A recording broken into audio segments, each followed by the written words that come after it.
Je ne serai jamais fatigué de remercier Dieu, car lui, il ne se fatigue pas de me réveiller et de me bénir tous les matins. Je ne vais pas changer la façon dont je suis juste pour impressionner certaines personnes.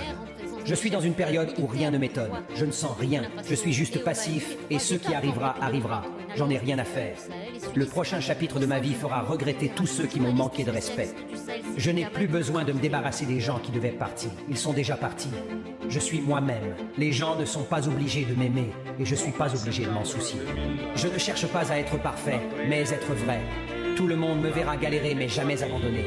Les gens temporaires m'ont appris des leçons éternelles. Je remercie mes ennemis. Je vis dans leur tête sans payer de loyer. Tous mes ennemis qui ont assisté à ma descente en enfer admirent maintenant ma remontée. J'ai surmonté des épreuves que je ne pensais pas pouvoir surmonter. J'ai éprouvé des douleurs et j'ai pensé qu'elles pourraient me tuer. J'ai été déçu par des personnes dont je n'aurais jamais pensé, parce que je ne leur ai donné que le meilleur.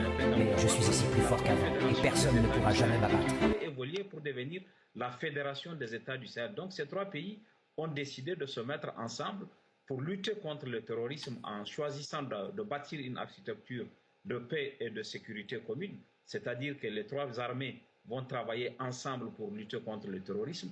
Ensuite, ce qui est important à partir du sommet de Niamey, c'est qu'à la dimension sécuritaire et militaire va s'ajouter tout ce qui concerne le développement, tout ce qui concerne l'économie. Et je crois qu'un fait important dans la déclaration finale de Niamey, c'est que les pays ont dit qu'ils envisagent d'avoir des instruments monétaires souverains pour financer leur développement. À mon avis, il faut voir derrière cela la possibilité qu'ils créent une monnaie commune des États de l'Alliance du Sahel. Je reviens d'abord sur l'argument sécuritaire.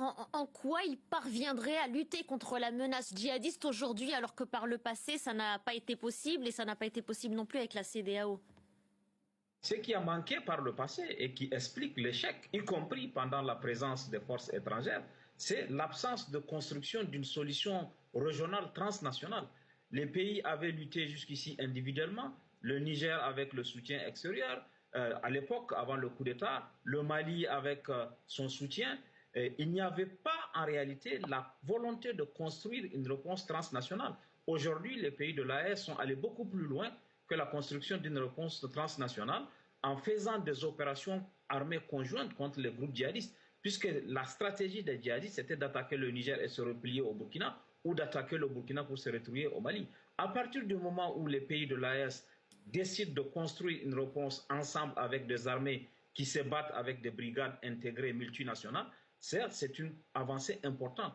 Et le partage de renseignements entre les pays, la mutualisation des moyens, si le Niger a une capacité importante en matière terrestre, le Mali a sans doute acquis des moyens aériens, donc ils vont les mutualiser. Et à mon avis, cette perspective de construire une réponse transnationale à un problème qui est devenu depuis longtemps transnational est une avancée importante. Maintenant, il faut voir quels moyens ils vont mobiliser, puisque ces pays ont des moyens limités, mais ils ont décidé de compter d'abord sur leurs moyens avant de compter. Donc, ces deux choses expliquent un changement de paradigme qui, à mon avis, va nous permettre de voir si les résultats seront au rendez-vous. Mais il y a déjà un changement de paradigme par rapport à la stratégie qu'on a connue et qui a été un échec.